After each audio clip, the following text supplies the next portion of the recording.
Histoire de Noé et de son arche, on la connaît tous, n'est-ce pas? Ou du moins, on croit la connaître.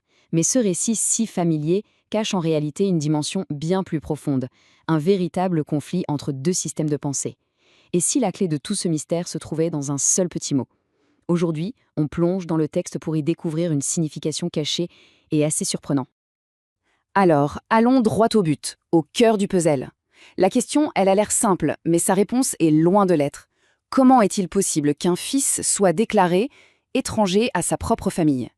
C'est cette contradiction apparente qui va nous servir de fil conducteur. Et voilà, la source du mystère, elle est là, noir sur blanc. Le texte est très clair.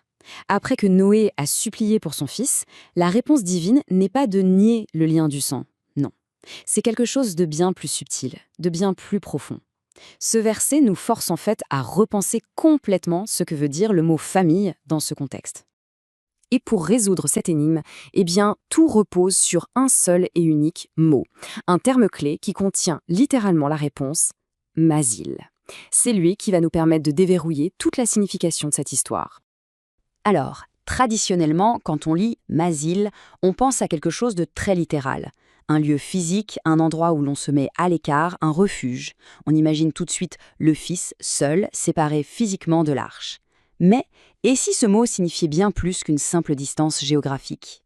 Parce que tout dans le texte, dans le contexte, suggère une dimension bien plus profonde, une séparation qui n'est pas seulement physique. Voilà le cœur de l'idée. Le Masil du fils n'est pas seulement un lieu, c'est un choix intellectuel. C'est le fait d'adopter un système de pensée autonome, une vision du monde bien à soi, complètement distincte de celle de son père. Il ne s'est pas juste éloigné géographiquement, il s'est positionné conceptuellement ailleurs. Et cette séparation conceptuelle, elle est illustrée de manière magnifique par deux symboles très puissants dans le récit. D'un côté l'arche, construite par Noé, et de l'autre la montagne, choisie par son fils. Ce n'est pas juste le choix entre deux abris, c'est un véritable conflit entre deux visions du monde. D'un côté, on a donc l'arche. Elle représente le système de Noé. C'est un cadre intellectuel cohérent, lucide, qui est en phase avec la réalité des choses. Et de l'autre côté, on a la montagne. Ça, c'est le système du fils, une confiance absolue dans sa propre autonomie, une logique qui lui semble parfaite, mais qui en fait est complètement déconnectée de la situation réelle. D'ailleurs, il suffit d'écouter les mots du fils. Il est plein de confiance. Son choix lui paraît parfaitement logique, tout à fait rationnel. Il a son propre plan, son propre refuge, son propre système pour se sauver.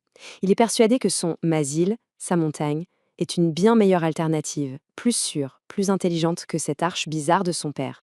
Et face à ça, l'appel de Noé est poignant. Il utilise le mot de Bunayya, qui est une forme diminutive très affectueuse, qui veut dire « mon petit enfant ». Cet appel, il met en lumière toute la tragédie de la scène. On sent l'amour profond du père face à une divergence intellectuelle et morale qui est devenue insurmontable. Le lien d'amour est toujours là, mais la connexion intellectuelle, elle, est rompue. Bien, maintenant qu'on a saisi cette idée de Masil comme étant un système de pensée, on a enfin la clé en main pour résoudre notre puzzle du début et pour redéfinir ce qu'est la famille dans ce récit. Et c'est là que tout s'éclaire. Le mot utilisé pour famille, Al, va bien au-delà des simples liens du sang. En réalité, il désigne une communauté de pensée, un groupe de personnes qui partagent les mêmes valeurs, la même orientation morale. C'est une famille intellectuelle et spirituelle. Du coup, être de la race de Noé, ce n'était pas une question d'ADN. Pas du tout. C'était une question d'alignement. Il fallait partager sa vision, son orientation morale, sa compréhension de la réalité. C'était une appartenance basée sur des convictions communes. La conclusion devient alors limpide. En choisissant son propre Masil, son propre système de pensée symbolisé par la montagne, le fils a volontairement et consciemment rejeté le système de son père.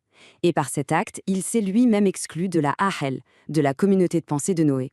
Et c'est ici que la précision du texte est absolument remarquable. Le lien biologique, il n'est jamais nié. La réponse n'est pas « ce n'est pas ton fils », mais bien « il n'est pas de ta Ahl ».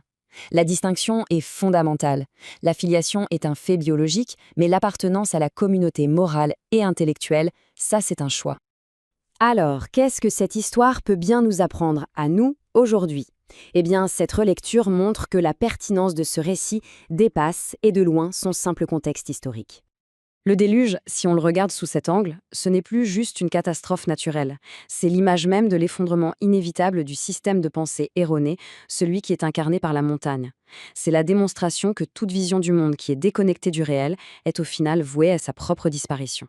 Et voici sans doute la leçon essentielle à retenir. La véritable connexion, la véritable appartenance, elle ne se définit pas par les liens du sang ou par les origines, mais par la convergence de nos orientations cognitives et morales. Nos choix intellectuels et les valeurs que l'on porte nous définissent bien plus que notre naissance. Finalement, cette histoire nous laisse avec une question essentielle. Ce concept de Masile résonne étrangement avec notre époque, avec ses bulles idéologiques et ses chambres d'écho. Alors, la question se pose, quelles sont nos montagnes modernes? Quels sont ces refuges intellectuels dans lesquels on s'isole en pensant être en sécurité alors qu'on est peut-être, en fait, complètement déconnecté du réel? C'est la réflexion que nous laisse ce récit millénaire.